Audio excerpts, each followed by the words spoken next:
मेरे मानस ज्योतिष ज्ञान के प्यारे जातक जातिका, मैं हूं आपके साथ आपका अपना डॉक्टर राज मिश्रा, आपका अपना पसंदीदा प्रोग्राम मानस ज्योतिष ज्ञान लेकर के आपके सामने उपस्थित हूं। देवगुरु बृहस्पति 6 मई को हो जाएंगे अस्त, और कब तक अस्त रहेंगे?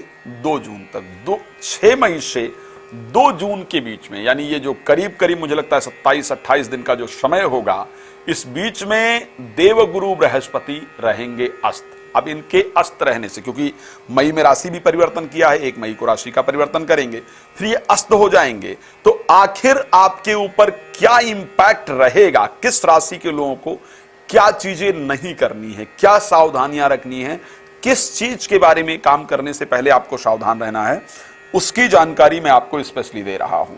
देखिए, मेष राशि के लिए अगर हम बात करते हैं तो कोर्ट कचहरी से रिलेटेड कोई मुकदमा इत्यादि दायर मत कीजिए। विदेश के लिए इस बीच में प्रयास करना असफलता देने वाला होगा। कोशिश करना चाहिए कि इस बीच में हवन, यज्ञ, पूजन इत्यादि ना किया जाए, क्योंकि उसका पूर्णतः फल जो प्राप्त होना चाहिए वो नहीं होगा, या धार्मिक यात्राएं ना की जाए, उसका पूर्णतः फल प्राप्त नहीं होगा। हां, खुद नाम जप जरूर किया जाए। बृहस्पति से रिलेटेड चीजें लाइक केसर जरूर लिया जाए, केले के जड़ की पूजा जरूर किया जाए, दूध डालकर हल्दी जरूर लिया जाए, हल्दी का टीका लगाया जाए। बट तीर्थ यात्रा, हवन, यज्ञ इत्यादि का आयोजन करना बहुत फायदेमंद नहीं होगा। वृष राशि के लिए शेयर मार्केट में पैसा बिल्कुल भी नहीं लगाना है, इसको ध्यान रखिएगा। अस्त होंगे तो शेयर मार्केट में पैसा ना लगाएं। अगर कोई ऑपरेशन इत्यादि इंपॉर्टेंट नहीं है तो बिल्कुल नहीं कराएं। कोई चेकअप इत्यादि बहुत जरूरी ना हो तो इस बीच में नहीं कराना चाहिए। पार्टनरशिप में कोई व्यवसाय इत्यादि ना करें तो बेहतर होगा इस समय पर। मैंने ये 6 मई से लेकर के और 2 जून के बीच में बात की है, इसको ध्यान रखिएगा। मिथुन राशि के लिए नौकरी परिवर्तन ना करें इस बीच में। नए व्यापार को प्रारंभ करने से बचना होगा। जरूरी है तो मुझे फोन कर सकते हैं, जो भी तरीका है मैं बता दूंगा। नौकरी परिवर्तन करने से बचना है। वैवाहिक किसी भी कार्य को करने से बचना चाहिए, और उसके साथ साथ संतान इत्यादि के लिए प्रयास करने से आपको बचना चाहिए। पर्सनल रिलेशन को मेंटेन करने के लिए इस बीच में मीटिंग इत्यादि करनी है, बहुत जरूरी है तो ही करें, अन्यथा करने से बचना चाहिए। कर्क राशि के लिए देवगुरु बृहस्पति के अस्त होने से क्या फल प्राप्त होगा, इस बीच में क्या ध्यान रखना चाहिए? आपको एक तो वजन कम करने के लिए यदि प्रयास करना चाहते हैं तो उसका रिस्पॉन्स बहुत अच्छा प्राप्त नहीं होगा। कोशिश जरूर कर सकते हैं, इसमें कोई दो राय नहीं है।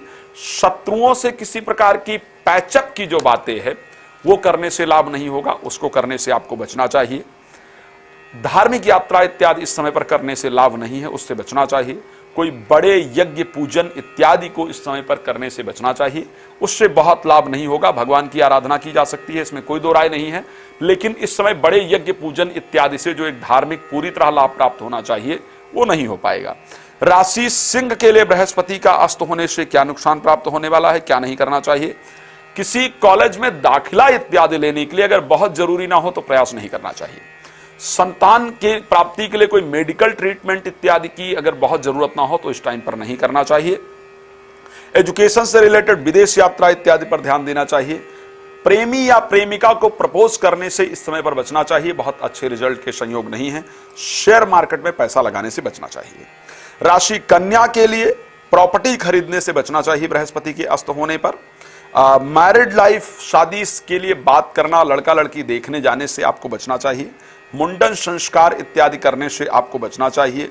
विवाह से रिलेटेड कोई भी काम इस समय पर सफलता दे उसके चांस कम है। प्रॉपर्टी खरीदने बेचने इत्यादि से आपको बचने की आवश्यकता है। दिल से किसी से मिलना चाहते हैं, मुलाकात कर सकते हैं, बट अगर पॉसिबल हो तो ये जो 20-25 दिन का टाइम है इसको अवॉइड करना चाहिए। तुला राशि के लिए अगर हम बात करते हैं तो तुला के लिए एक तो स्वास्थ्य पर विशेष ध्यान रखना चाहिए। शुगर इत्यादि कंट्रोल करने का प्रयास करना चाहिए। तुला के लिए अगर हम बात कर रहे हैं, स्पेशली तुला राशि को बृहस्पति के परिवर्तन से, अगर आप मोटापा कम करने के लिए इस टाइम पर एक्सरसाइज वगैरह करना चाहते हैं या कोई मेडिसिन इत्यादि स्टार्ट करना चाहते हैं, अगर बहुत इंपॉर्टेंट हो तो ही करें। इस समय पर उसका प्रभाव थोड़ा कम मिले, इस कारण से उससे बचने की आवश्यकता होती है। राशि वृश्चिक के लिए अर्थ से रिलेटेड कोई काम, संतान से रिलेटेड कोई काम, शेयर मार्केट से रिलेटेड कोई काम, कोई चीज याद इत्यादि करने का इस टाइम पर बचने की आवश्यकता है। लाइक अगर पॉसिबल हो, मान लिया जाए कि घर में तनाव चल रहा है या पैतृक संपत्ति का बंटवारा इत्यादि करना है, तो इस टाइम पर अगर उससे बचेंगे तो निश्चित रूप से आपको लाभ की प्राप्ति होगी। उसको करने से इस टाइम पर बचना चाहिए। एजुकेशन के लिए कुछ प्रयास, जैसे नए कॉलेज में एडमिशन करना है, नई जगह पर आपको एडमिशन कराना है, या मित्रता में कोई प्रेम संबंध इत्यादि है, उसमें आपको कोई बात करनी है, पैचअप करना है, कुछ कोशिश करना है, संतान प्राप्ति के लिए कोई प्रयास करना है, तो उससे बचेंगे। उसमें बहुत अच्छे रिजल्ट प्राप्त हो उसके चांस कम है। मैं खैर इसका उपाय क्या हो सकता है वो लास्ट में आपको जरूर बताऊंगा। धनु राशि में क्या परिस्थिति है? धनु के लिए एक तो स्वास्थ्य से, मतलब किसी से आपको मिलना है जो बहुत इंपॉर्टेंट है, आपको लगता है कि इसी बीच में मिलना चाहिए, क्या करना है वो बताऊंगा, लेकिन अगर कोशिश हो तो इसके बाद मिला जाए। बृहस्पति के उदय होने के बाद 2 जून को बृहस्पति उदय होंगे, 6 मई को अस्त हो जाएंगे, तो उससे आपको बचने की आवश्यकता है। प्रॉपर्टी से रिलेटेड कोई काम, पैतृक संपत्ति से रिलेटेड कोई काम, वाहन इत्यादि से रिलेटेड कोई काम अगर करेंगे तो बहुत मुश्किलें आएंगी, करने से बचना चाहिए। अगर बहुत जरूरी है तो ही करना चाहिए। स्वास्थ्य से रिलेटेड लाइक कोई ट्रीटमेंट कराना है, कोई ऑपरेशन कराना है, कोई मेडिकल ट्रीटमेंट लेना है, उससे बचने की आवश्यकता है। बहुत इंपॉर्टेंट होने पर उस कार्य को आपको करना चाहिए।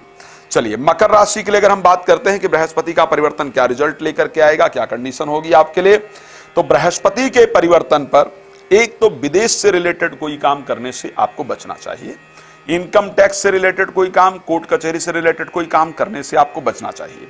यानी इस बीच में अगर आपको कोई मुकदमा दायर करना है या किसी चीज का इस प्रकार का कोई कार्य है तो उसको करने से आपको बचने की आवश्यकता है। वीजा इत्यादि के लिए अप्लाई करना चाहते हैं तो उससे आपको बचने की आवश्यकता है। तो फॉरेन से रिलेटेड कोई काम, इनकम टैक्स से रिलेटेड कोई काम, या अदर कोई काम लाइक मुझे लगता है जो कॉन्फिडेंस लेवल कम है उसके लिए आप किसी से कंसल्ट करना चाहते हैं, या भाई बहनों से रिश्ते बेहतर करना चाहते हैं, तो इस टाइम पर वो किया गया प्रयास आपको सफलता नहीं देगा, बचने की आवश्यकता है।